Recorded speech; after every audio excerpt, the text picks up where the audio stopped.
चल बच्चों, प्लांट का या एनिमल सेल का जो सबसे मेन पार्ट है उसका नाम है न्यूक्लियस। न्यूक्लियस जो है वो सेंटर में रहता है एनिमल में, जबकि प्लांट में यह एक कोना में पहुंच जाता है, क्योंकि वैक्यूल पाए जाते हैं। वैक्यूल किसका है? गैसेस वैक्यूल, CO2 और O2 दोनों में से कोई रह सकता है। अब यहां हम देखते हैं कि न्यूक्लियस में क्रोमैटिन फाइबर पाए जाते हैं। क्रोमैटिन फाइबर में है क्या? तो क्रोमैटिन फाइबर जब सेल डिवीजन होता है तो वो बनता है क्रोमोसोम में।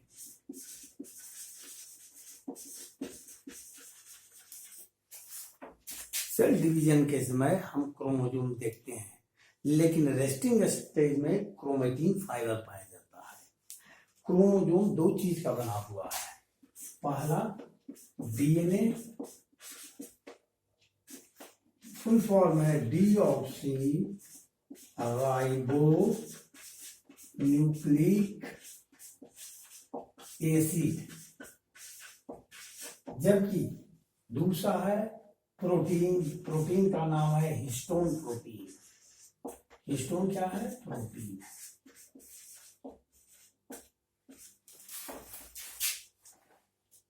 जो क्रोमोसोम है इसको क्या कहते हैं? Genetic material. मदर और फादर के गुण बच्चों में लाना। जैसे कुत्ता का जो बच्चा है वो कुत्ते वाले गुण आएंगे, बकरी के नहीं आएंगे। ठीक है? तो ये जो गुण है वो DNA के चलते आता है, डीऑक्सी राइबो न्यूक्लिक एसिड। अब यहां हम देखते हैं DNA का स्ट्रक्चर।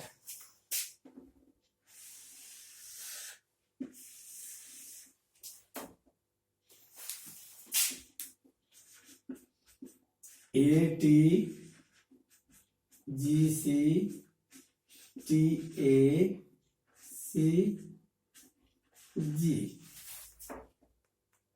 प्यूरिन और पैरामिडीन। अब हम बताते हैं कि DNA में ये सब जितने हैं बेस, नाइट्रोजन बेस, ये शुगर से जुड़े रहते हैं। कौन सा शुगर? Pentose sugar.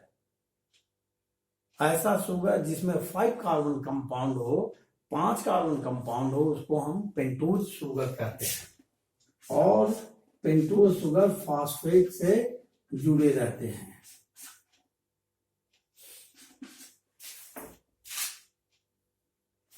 हम यहां पर देखते हैं कि यहां पर कई एक तरह का बॉन्ड है बीच में। अब इसका नाम हम देख लेते हैं। ATGC, ए से हुआ adenine, T thymine, G guanine, C cytosine. अब हम यहां देखते हैं DNA का स्ट्रक्चर। किन्हीं भी परिस्थितियों में DNA का स्ट्रक्चर चेंज नहीं होगा। अगर होता है तो उसको हम बाद में डिस्कस करेंगे। अभी हम DNA में देखते हैं, इसमें 3 बॉन्ड पाए जाते हैं। ये बॉन्ड क्या क्या है? बीच वाला जो बॉन्ड है इसको हम कहते हैं hydrogen bond. Hydrogen bond, hydrogen bond दो प्रकार के, डबल और ट्रिपल। डबल और ट्रिपल, डबल भी है और ट्रिपल भी है हाइड्रोजन बॉन्ड। ये जो शुगर है इसको हम बोलते हैं ग्लाइकोसाइडिक बॉन्ड। ग्लाइकोसाइडिक बॉन्ड देख रहे हैं ना? टी से जुड़ा हुआ है, इसको हम बोलते हैं ग्लाइकोसाइडिक बॉन्ड। अच्छा, पेंटोज शुगर, ये जो शुगर है वो पेंटोज है 5 कार्बन वाला। राइबोज, इसलिए इसका नाम है deoxy ribonucleic acid, ribose sugar है इसमें, ठीक है। अब देखें, पी से हुआ फास्फोड, यहां पर जो बॉन्ड है इस बॉन्ड का नाम है फास्फोडाइस्टर बॉन्ड,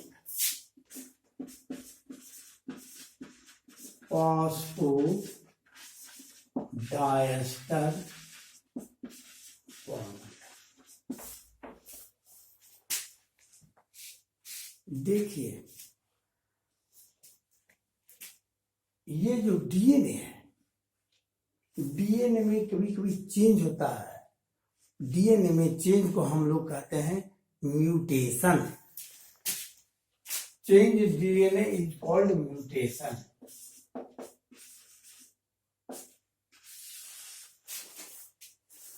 म्यूटेशन अगर किसी में हो गया तो एक ऑर्गेनिज्म जो है उसमें थोड़ा सा चेंज होगा। इस चेंज के चलते उसमें कुछ आकृतीय बदलाव आते हैं, उस बदलाव को हम कहते हैं वेरिएशन।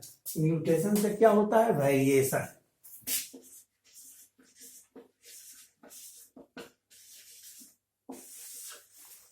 वेरिएशन सबसे पहले किसने देखा था? Hugo de Vries.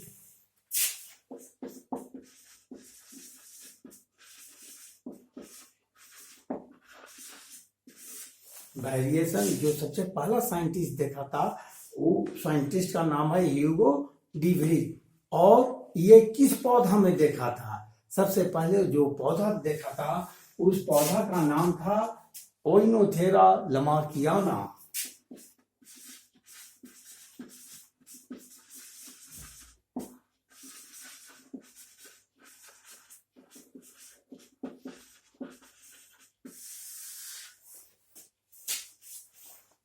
ये डीएनए का स्ट्रक्चर है।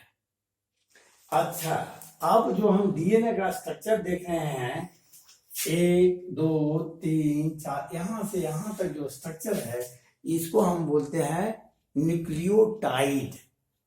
क्या बोलते हैं? न्यूक्लियोटाइड।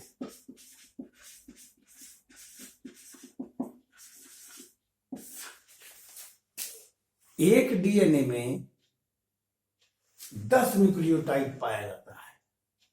एक डीएनए में 10 न्यूक्लियोटाइड पाया जाता है, लेकिन न्यूक्लियोटाइड के आधार पर डीएनए 5 प्रकार के हुए। 5 types of DNA. DNA 5 type. किसके आधार पर? न्यूक्लियोटाइड के आधार पर। कैसे? सो देखिए, ए टाइप डीएनए, ए टाइप डीएनए 8 न्यूक्लियोटाइड। ए टाइप डीएनए में 8, बी टाइप डीएनए में 9 न्यूक्लियोटाइड, सी में 10 न्यूक्लियोटाइड, डी में 11 न्यूक्लियोटाइड और जेड में 12 न्यूक्लियोटाइड। यही कारण है जब मैं एवोल्यूशन चैप्टर आपको पढ़ाऊंगा, ऑर्गेनिक एवोल्यूशन, तब आपको पता चलेगा कि इस एवोल्यूशन में ऑर्गेनिक मटेरियल क्या क्या खुराफात किया जिससे एवोल्यूशन हुआ। आपने पहला वीडियो में देखा होगा कि प्रोकैरियोट, क्या कारण था कि प्रोकैरियोट